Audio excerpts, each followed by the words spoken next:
Gracias por continuar con nosotros. Bueno, como anunciáramos en escena, don José Dantes, bienvenido hermano.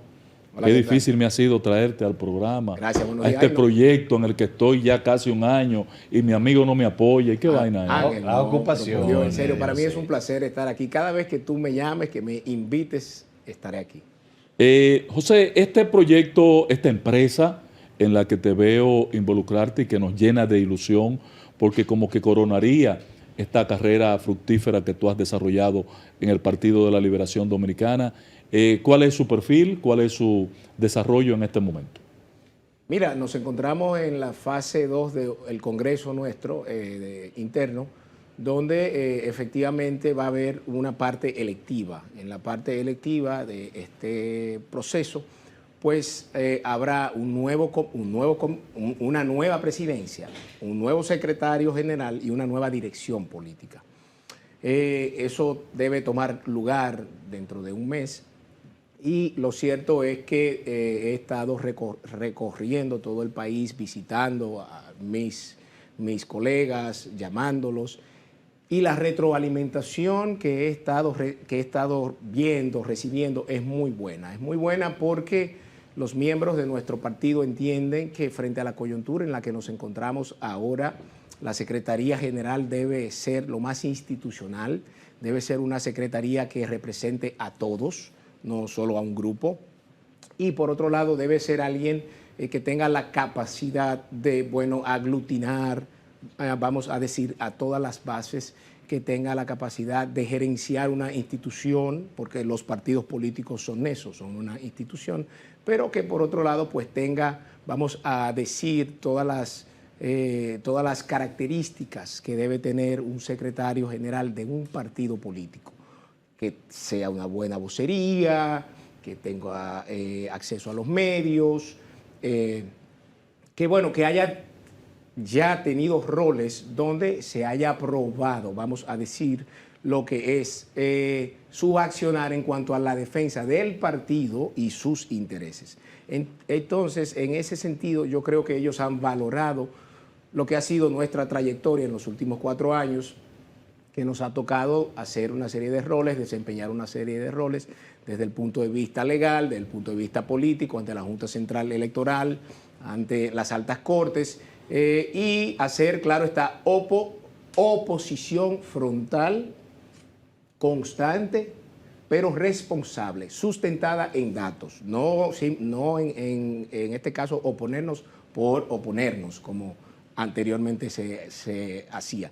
Entonces yo creo que hay todo un sentimiento, ¿no?, que se ha ido creando, que se ha ido construyendo sobre la necesidad de nuevas voces, de un nuevo discurso, de nuevas potencialidades para reconectar con la sociedad dominicana. Pero antes de uno poder hacer eso, pues hay que reconectar con la militancia, con la dirigencia, que hoy día lamentablemente se siente un poco desesperanzada, apática, por lo que ha sido el desempeño de nuestro partido en los últimos años. Entonces yo creo que bajo la directriz de la presidencia de nuestro partido y bajo vamos a decir, las estrategias que nuestro comité central trace, pues nosotros vamos a poder llevar a cabo una Secretaría General institucional que transforme nuestro partido para que pueda ser un partido del siglo XXI para una sociedad del siglo XXI. Cuando nosotros, o sea que vamos bien.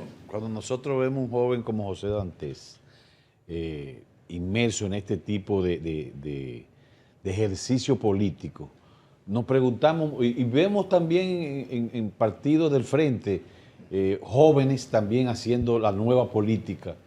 Nosotros nos preguntamos, ¿hay un endose político de José Dantes o es una construcción propia que viene haciendo? Bueno, en el caso mío, yo tengo 30 años militando en el partido. Entré en el 1994 como un simple simpatizante, pasé por mi proceso de capacitación interno, mi formación, y a partir de ahí fui desempeñando roles dentro del partido hasta el 2014, cuando llego al Comité Central. En el 19, pues a raíz de la división, el comité me designa como secretario jurídico en el mes de noviembre y en el 21 pues ya paso a ser miembro de su máximo organismo de dirección luego del Comité Central.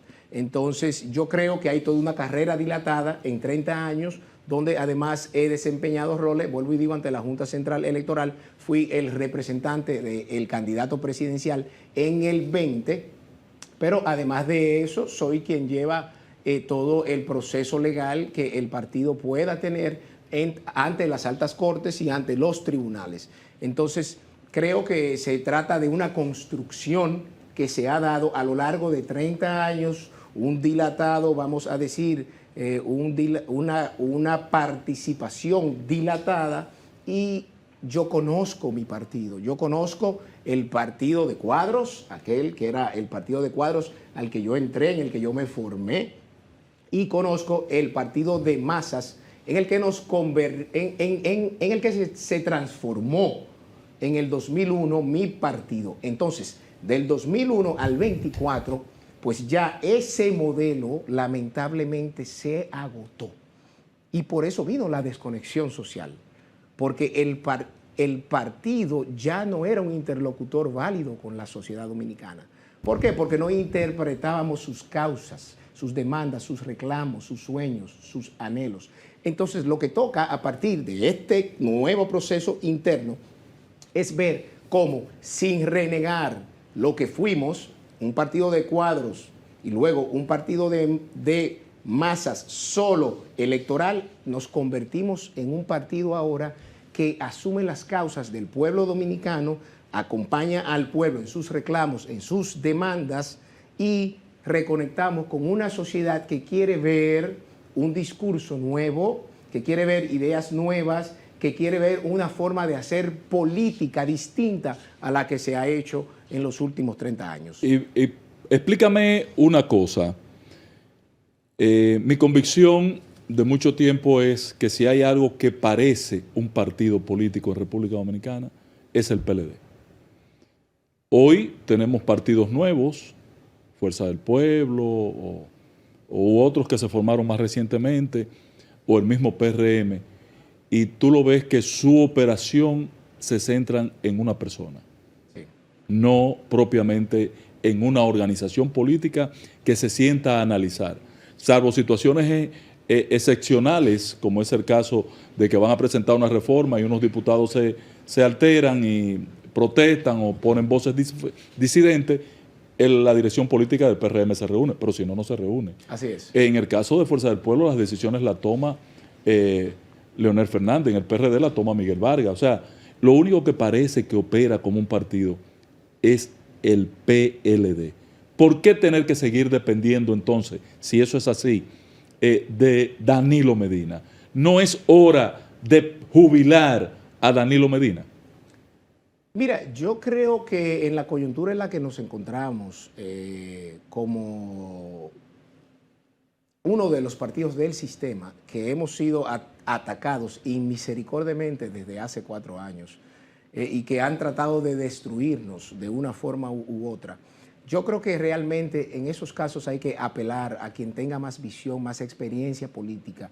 Y creo que el liderazgo del expresidente Medina realmente es el único que cohesiona, que unifica hacia lo interno todo lo que es nuestra dirigencia y nuestra militancia.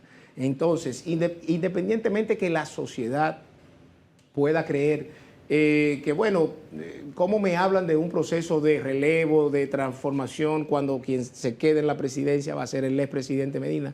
Yo lo que les puedo simplemente decir es que el patrimonio de las ideas no es exclusivo de un joven de 18 años, claro, ni de un hombre de 80 años. Claro. Ahí, por ejemplo, tú tienes al ex presidente uruguayo de 89 años, que todavía sigue siendo un referente para su sociedad Pepe Mojica, actual. Es una realidad. Entonces, yo lo que creo es que el proceso de transformación es integral, no se trata de algo biológico. Entonces, creo que nos encontramos en un punto de inflexión, en un juego 7 de la Serie Mundial, y yo creo que cuando tú estás en un juego 7 de la Serie Mundial, tú pones a lanzar ¿a quién? a tu estrella de pitcher, a tu estrella de lanzador. Y esa estrella en nuestro partido hoy, el líder máximo de nuestro partido, es el expresidente Medina. Entonces yo creo que él va a jugar un rol en todo este proceso, ¿no?, de líder que puede aglutinarnos a todos y en este sentido llevar el barco hacia una misma dirección, con todos los tripulantes montados en el barco, los que quieran continuar en él, ¿no?, pero todos hacia una misma dirección y no hacia direcciones que se contraponen, porque si eso pasa, entonces lo que hay es una fragmentación de nuestro partido que ya no puede resistir más fragmentaciones. O sea, que para mí está fuera de toda discusión de que él es la persona que aglutina. Ahora bien, eso no significa que el proceso de relevo se vaya a ver tronchado porque él esté en la presidencia. Todo lo contrario, yo creo que él va a ser el guía que va a dirigir ese proceso de relevo con nuevas figuras, con nuevos actores, con nuevos roles, porque aquí lo que va a haber también es cambio de roles en las figuras que vayan asumiendo funciones, con un nuevo secretario general, un comité político que va a, en este caso, que puede cambiar en cuanto a su integración. Claro. Comité central también. Entonces, exacto. Entonces, puede haber gente, puede haber miembros, puede haber una serie de altos dirigentes que sus roles cambien. Ahora, todos nos necesitamos, somos una gran familia, todos nos necesitamos. Aquí de lo que se trata es de adecuar nuestro partido a lo que son las expectativas de la sociedad dominicana, que nos está pidiendo cambios hacia lo interno, que nos está pidiendo, mira, ya yo no te veo como un interlocutor válido, por eso te mandé ese mensaje en el 20, por eso te mandé ese mensaje en el 24, no me siento identificado contigo. Bueno, pues entonces hay que ver qué cambios nosotros debemos operar hacia lo interno para volver a ganarnos la confianza de la militancia, que también está desesperanzada, pero de la sociedad, para que nos vuelva a ver como sus interlocutores que les acompañarán en sus reclamos, en sus demandas, en sus causas sociales, para tratar de reencauzar este país por los senderos de paz, de bienestar y de progreso a partir del 2028 con un gobierno que sí le duela el pueblo dominicano. Sí, porque nosotros perdóname, Gregory, para cerrar el tema del PLD, sí. Y pasemos a otro tema. Sí.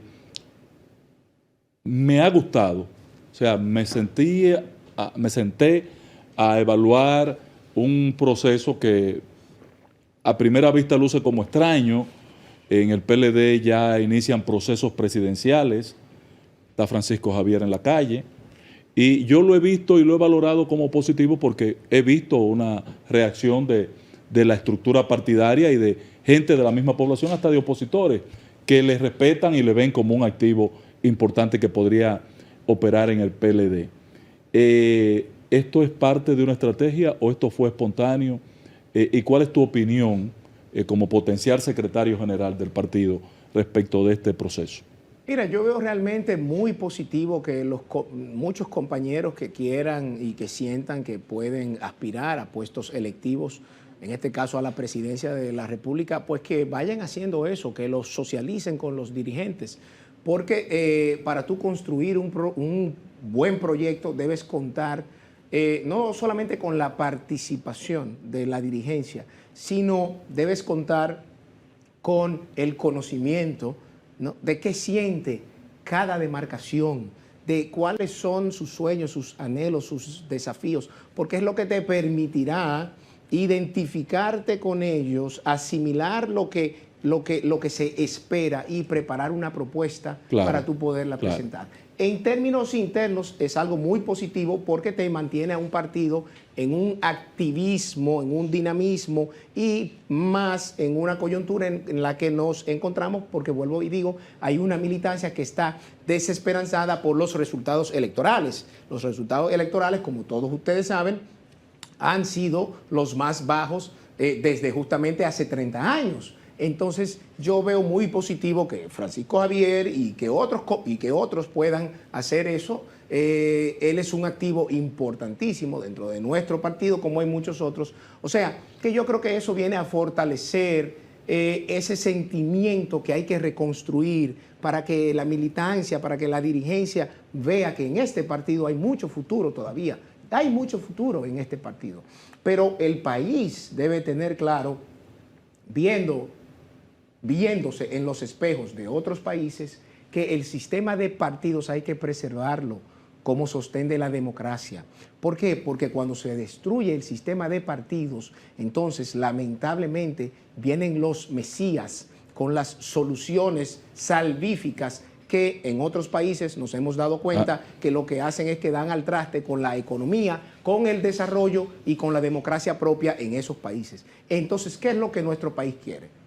Ir hacia un sendero que desemboque en lo que han caído otros países, como por ejemplo Venezuela, como por ejemplo Perú, como por ejemplo Ecuador. Lamentablemente debo de citar para que la gente entienda y piense y diga, cónchole, sí. O sea, ¿eso es lo que queremos? O queremos, independientemente de todas las críticas que pueda haber al sistema nuestro, contar con un país que tiene un clima político estable y que por vía de consecuencia hay un sistema económico y un desarrollo económico que ha permitido que nuestro país crezca en los últimos 20 años más de 6% y que en ese sentido pues podamos avanzar y seamos una de las economías más fuertes de la región. Entonces yo creo que al final del día, cuando se analiza, aquí todavía, gracias a Dios, hay una cultura que defiende la democracia. Ahora bien, no nos engañemos, hay una apatía hacia los partidos políticos.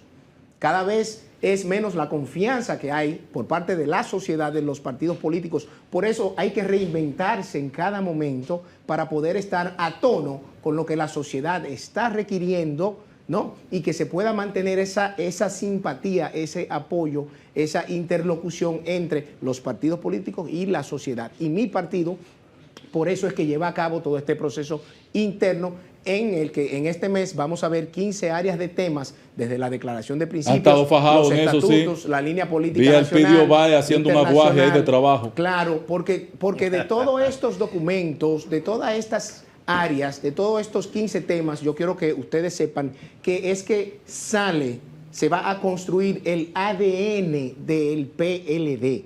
Entonces, ¿qué es lo que el PLD quiere ser como partido? Sale de esas 15 áreas temáticas y esas 15 áreas, esos 15 temas, se supone que reflejan lo que la sociedad está en este momento requiriendo, porque recordemos, la sociedad de hoy no es la misma de hace 8 años, porque evoluciona. Entonces, si mi partido no hace eso con la sociedad, no se transforma a la par con la sociedad, llega a un punto de quiebre, llega a un punto de desconexión. Te decía al principio cuando el patrón hace la pregunta, que te escucho hablar de decir, bueno, ustedes son los cuadros que ya no nos representan, porque han cambiado las cosas, ya los tiempos no son iguales. Y entonces, en ese mismo sentido, quiero saber cuál es la reingeniería que el partido se plantea ahora para conectar con esa juventud que tú acabas de decir que no es la misma. Sin embargo, ustedes como partido de cuadro, que es un partido que viene entrenando a sus miembros y que esperan en esta parte ahora captar nuevos miembros. Yo precisamente en mi comentario en este programa el día de ayer hablaba de la falta que le hace a los partidos volver a abrir sus escuelas de entrenamiento político para precisamente evitar que vengan los enganchados a dirigir la cosa pública. ¿Están ustedes en esa dinámica de crear las escuelas para formar esos jóvenes de manera política que conecten con la realidad propia y que sean los que de alguna manera puedan administrar la cosa pública como político con el expertise político necesario? Excelente, excelente pregunta. Mira, en ningún momento he planteado que hay que sustituir a gente por temas de edad, por grupos etarios. Que creo no que estoy de acuerdo igual. Creo que lo comentaste al principio, que ustedes plantean que hay que no quieren ver a una gente. No. Nuestro partido es el único partido que cuenta con 3 instancias de formación. El Instituto de Formación Política Juan Bosch, la Escuela de Gobierno y la Escuela de Gobernanza Municipal. Ahora, ¿qué ocurre? Lamentablemente, nuestro partido no ha sido efectivo en, a través de estas instancias, a través de estos órganos, crear un programa de formación política por un lado, técnica por otro lado, para nuestra dirigencia y para nuestra militancia, y eso es parte de las cosas que yo me propongo como secretario general recuperar, porque un partido político que no cuente con un cuadro dirigencial lo suficientemente formado, adiestrado, capacitado, pues no va a realmente tener los resultados esperados, porque va a carecer, ¿no?, de ese pensamiento político que tú requieres para entender a tu sociedad, para entender los procesos políticos sociales que se están llevando a cabo y actuar en consecuencia. Entonces, esas tres instancias, bajo mi Secretaría General, van a funcionar con un programa de capacitación todo el año descentralizado, porque tal y como tú lo comentabas, Ángel, nuestro partido es el único partido con estructura nacional en los 159 municipios, en los 234 distritos municipales. En cualquier rincón de nuestro país, el PLD existe, cosa que no pueden presentar otros partidos. Ahora, ¿qué nos ha faltado? Nos ha faltado dinamismo, nos ha faltado ser proactivos en implementar todas estas cosas que no la estamos reinventando. Ojo, ya existían, pero solo sobre el papel. Entonces, lo que debe venir ahora es una secretaría que, impregnando un dinamismo, un activismo participativo, plural, democrático, donde todos estén presentes, donde todos puedan ser escuchados, no solo una parte, donde sea una secretaría general que no sea un instrumento, ¿no?, para las aspiraciones de alguien en el 28, que pueda llevar a cabo todo ese proceso de transformación, y ahí se tomará en cuenta precisamente cuáles son las tendencias sociales que están motivando a los segmentos de la población de la República Dominicana, no solo los jóvenes, las mujeres, no solo los jóvenes y las mujeres, el adulto mayor, el trabajador, ¿no? O sea, entonces, dentro de este Congreso, Reinaldo Pared Pérez, en estos 15 temas, es que sale todo ese insumo que nos permitirá, entonces, en mi caso, presentar una propuesta de 6 ejes fundamentales a través de los cuales yo creo que se puede transformar el partido, un político, un organizativo, institucional, electoral, técnico y social. Esos 6 ejes en los cuales hay actividades en cada uno de ellos programadas y sistematizadas, fundamentadas en tecnología por un lado, pero por otro lado también en un sistema de planificación, en un sistema de proyectos, en un sistema de monitoreo y evaluación, es lo que nos permitirá transformar el partido para que sea un instrumento atractivo para las nuevas generaciones también. Incluye ahí, José, por favor, que a mí me ha llamado la atención, no sé por qué ustedes no han explotado, lo que lo sacó del poder, para mí, fue la imposibilidad de una generación de dominicanos y dominicanas que no tenía con qué contrastar al PLD y su gestión de gobierno. Hoy existe ya el elemento de poder contrastar. Claro. Y tienen que explotar ese recurso. Totalmente, totalmente. Yo creo que ya en estos 4 años, y cada vez que voy a los medios que me preguntan, y bueno, analizaba el discurso del presidente el día 16, cuando él presentaba un país de las maravillas que solo existe en su mente, pero que diariamente él patea el estómago de todos los ciudadanos dominicanos con el alto costo de la vida. ¿Cómo el país se encontraba hace 4 años atrás y cómo se encuentra hoy? Cuando tú ves los datos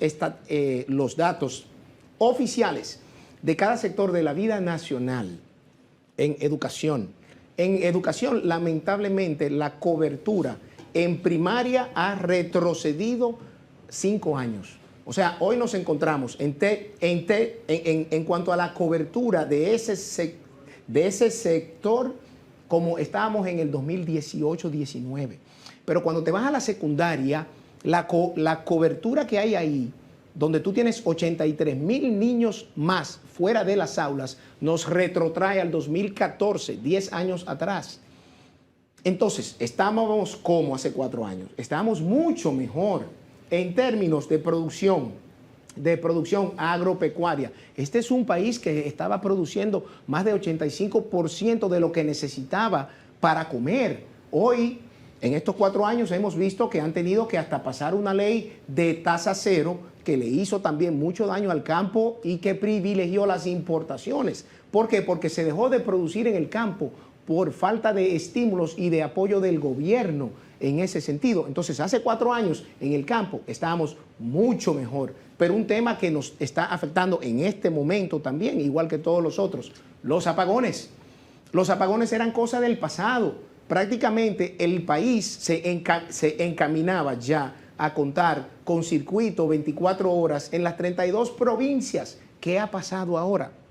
4 años después nos vemos que las EDES tienen pérdidas por encima de un 46% y hace 4 años estaban en un 29%. Entonces, todo lo que este gobierno en materia de políticas públicas y de conquistas sociales que se habían logrado, ¿no? Todo lo que este gobierno ha hecho es retroceder el país 10, 15 y hasta 20 años atrás. Entonces, ya está llegando un punto en el que la sociedad, a pesar de toda la propaganda multimillonaria que este partido lleva a cabo a través de todos los medios de comunicación y vallas y todo lo que ustedes quieran para promover la cultura del ego presidencial, ya el pueblo se está dando cuenta porque nos lo dicen en la calle.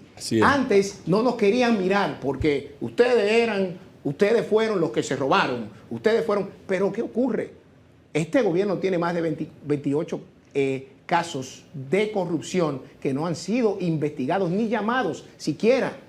Entonces, lamentablemente que no me siento contento, pero es algo que hay que destacar. Un estudio que hizo el Ministerio de Economía, que se dio a conocer la semana pasada, decía que un 46% de la población está dispuesta hasta a tolerar la corrupción si se le resuelven sus problemas. Oigan a qué nivel hemos llegado de insatisfacción. O sea, no me refiero al tema de eso, sino sí, es una medida de insatisfacción. Es tan grande la insatisfacción que el pueblo está dispuesto hasta a tolerar actos de corrupción si se le resuelven sus problemas. Entonces, los apagones estaban resueltos. Había una tanda extendida de educación que funcionaba. Las estancias infantiles donde las madres podían llevar a sus hijos de 0 a 5 años para ellas poder trabajar funcionaban. Los subsidios focalizados, nunca tuviste un escándalo, nunca tú escuchaste un escándalo en los programas de subsidios sociales, en la tarjeta Solidaridad. Caramba, desde que esta gente llegaron y cambiaron todo, comenzaron los fraudes en los colmados, con las tarjetas, etcétera. Gente que decían que iban con la tarjeta supuestamente reembolsadas, iban y no contaban con fondos. O sea, cada sector de la vida nacional, el PRM, lamentablemente lo ha retrocedido. Una luz, porque hay que ser objetivo, el turismo, la gestión de las aduanas, ahí yo te puedo dar puntos positivos. Esas son 2 áreas que este gobierno ha manejado bien. Pero mira, perdóname, porque tenemos que entrar ya al tema de la reforma. No, pero para sí, ahí mismo, por favor, sí, denme un segundito ahí.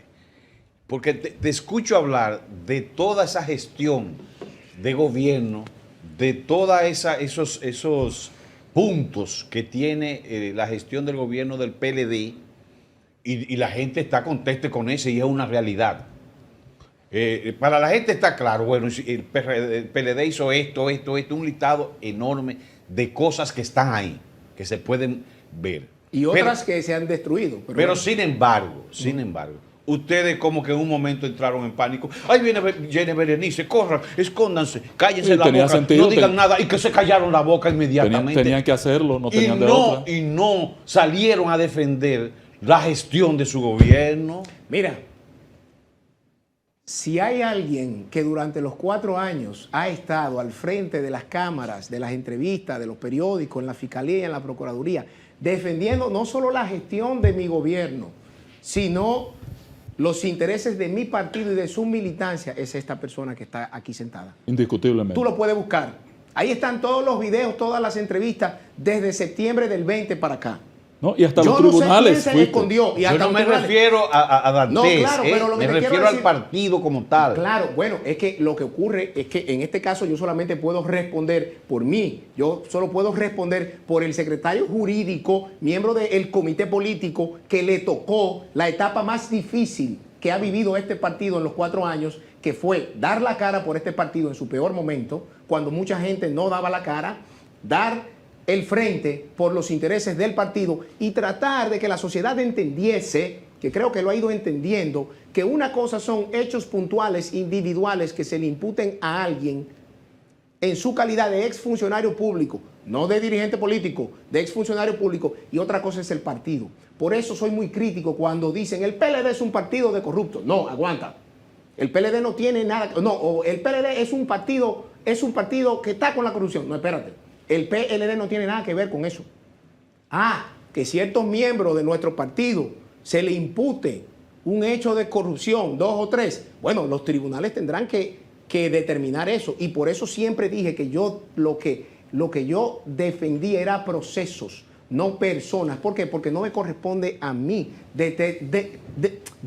determinar la culpabilidad o la inocencia de quienes se le imputen un hecho.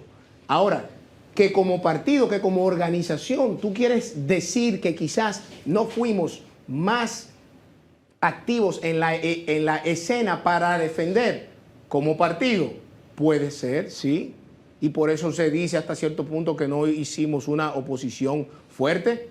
Óyeme, pero yo tuve 4 años haciéndola.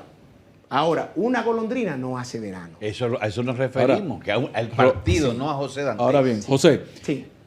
Hay 2 temitas que quisiéramos ver antes de cerrar la entrevista. Y el primero es la reacción del PLD. Yo no había visto nunca, después de una reunión del comité político, tú me corriges, a Danilo Medina encabezar la rueda de prensa. ¿Fue que renunció o que ya no hay secretario general? Porque No. entonces sale Danilo a dar una rueda de prensa y le echa un boche, no, hace calificativos a la reforma constitucional que realmente irritan al presidente de la República, que merece una opinión en la semanal, que cambió la ruta de lo que estaba pasando, lo que estaba programando, que había un tema anunciado ya para la semanal del presidente. Entonces, esto es un proyecto de partido, es la posición unilateral del presidente del partido. ¿Dónde está el peligro? ¿Qué no sabemos de la reforma constitucional que ustedes han detectado? Mira, en la reunión de nuestro comité político que se discutió ese punto como único punto de agenda, era ver, bueno, qué hacíamos frente a la reforma constitucional, que entendemos que es innecesaria porque el pueblo no la ha pedido, la sociedad no la demanda, no nos encontramos en una crisis que requiera hacer cambios a la Carta Magna. ¿Qué íbamos a hacer? Entonces nuestro comité político decidió que esta reforma es innecesaria, que esta reforma no es prioridad, que esta reforma, de acuerdo a los argumentos que el mismo presidente había presentado en meses previos para llevarla a cabo, no tiene sentido, porque se trataba primero de poner un supuesto candado a la repostulación, pero el artículo 124 de la Carta Magna es clara, dice que es una repostulación y nunca más. Entonces, en este caso, el presidente lo único que tiene que hacer en el 28 es recoger sus papeles e irse para su casa y se habrá respetado la Carta Magna. O sea, no hay razón para hacer cambios por eso. Por otro lado, el otro fuerte argumento que él presentaba era la independencia de un ministerio público, consolidar la independencia de un ministerio público. Pero parece que él no lee que el artículo 169 ya dice que ese ministerio público es autónomo en la Constitución misma, pero también que es el mismo presidente y este gobierno que durante 4 años se ha jactado diciendo que ese ministerio público en la Procuraduría es independiente. Entonces, lo que yo me pregunto, si es independiente ya con este marco constitucional, ¿para qué cambiarlo? Entonces, es innecesaria. Pero ahora surgen cosas nuevas y, además del candado y de la independencia, entonces te quieren hacer 2 cosas: la unificación de las elecciones y la reducción de los diputados, que es una medida totalmente populista. ¿Por qué populista? Porque en la Constitución del 10 se frizó la cantidad de los diputados en 190 y se dijo que no se pasaba de ahí, independientemente del crecimiento demográfico, poblacional. Entonces, del 2010 al 24, ¿qué ha hecho nuestro país? Ha crecido en la demarcación, en la población, o ha disminuido. Ha crecido. Entonces, es contraproducente que si la población continúa creciendo, tú reduzcas una cantidad que tampoco explica por qué ese número, por qué ese y no otro número. Porque si tú me das una explicación, ese número es por tales razones, porque hemos hecho estos estudios y entendemos que la representación, que es lo fundamental en esta democracia, recordemos que somos una democracia representativa, la representación sería más efectiva de esta forma, con estos diputados menos por aquí, esto por acá, pero no, simplemente tiran un número de una manera populista, de una manera irresponsable. Entonces,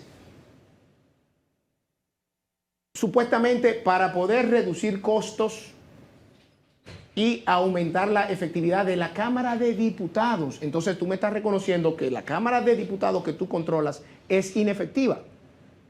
Y estás planteando que si lo reduces en ese número que no me explicas por qué y cómo llegaste a él, va a ser más efectiva. Óyeme, de verdad que esto es una burla. Entonces yo quisiera saber qué piensa el presidente de la Cámara cuando el presidente de la República dice que la Cámara no funciona así, que para que funcione hay que quitarle 57 diputados. Entonces, en esa reunión se decidió que la posición iba a ser esa. La reforma es innecesaria, no resuelve un solo de los problemas nacionales. ¿Y a qué peligro se refirió Danilo? ¿Cuáles son los peligros? Los peligros porque son aquí había dicho Melanio Paredes, sí.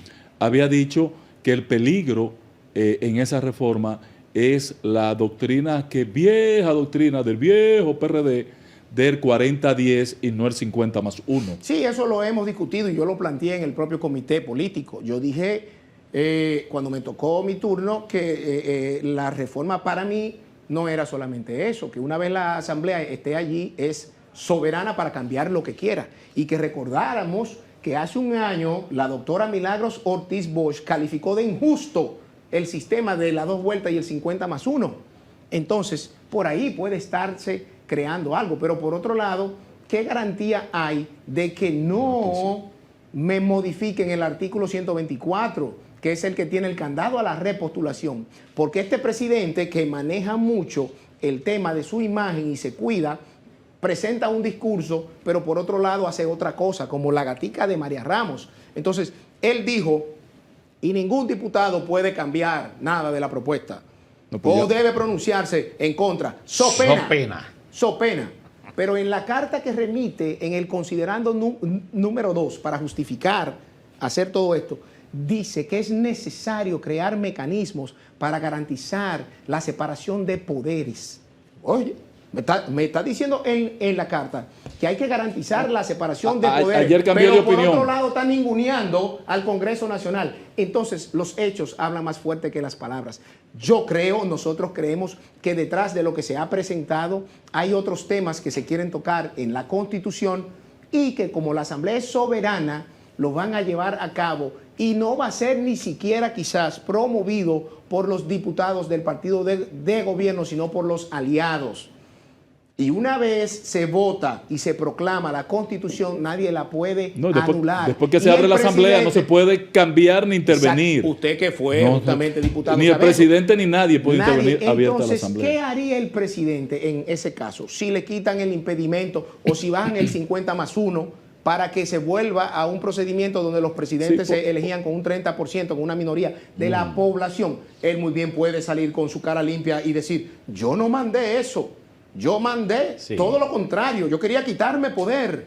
Esos diputados los expulsamos o lo que fuera.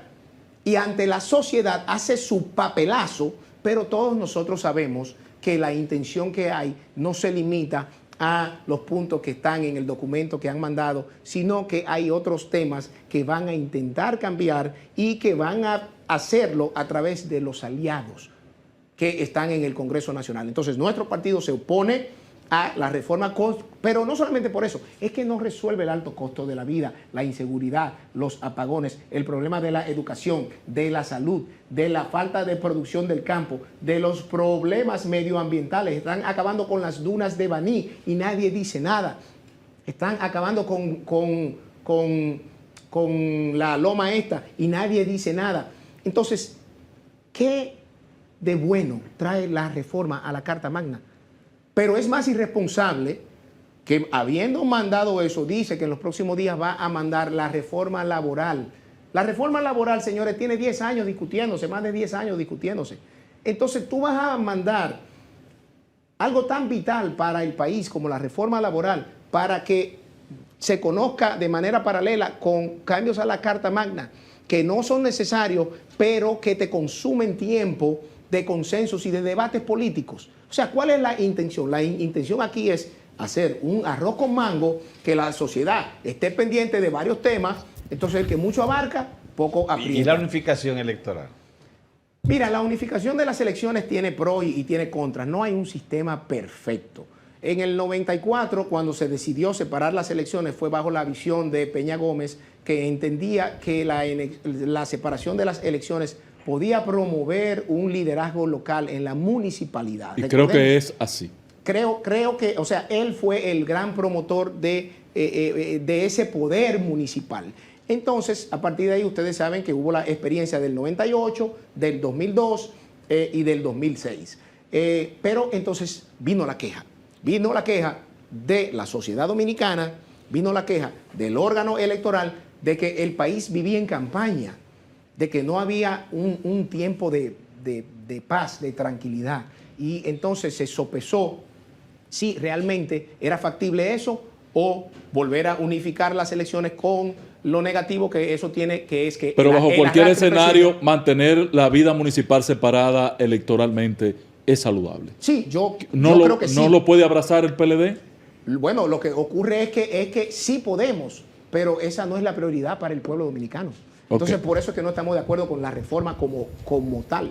Ahora, conceptualmente quizás sí podemos, pero en otro momento. Entonces, lo más absurdo fue en el 2010 unificar las elecciones y separarlas por 3 meses. Ese fue el adefesio más grande y el daño más grande que se le ha hecho.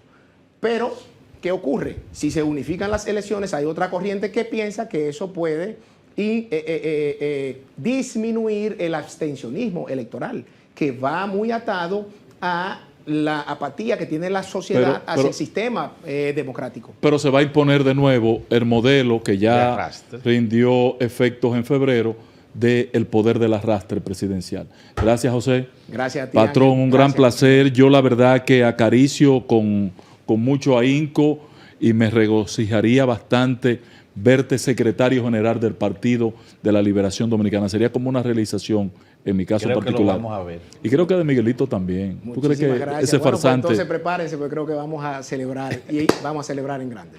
Gracias. Bueno, señores, gracias al amigo José Dantes, quien es hoy aspirante a la Secretaría General del Partido de la Liberación Dominicana. Un gran amigo probado. Vamos a la pausa, regresamos de inmediato.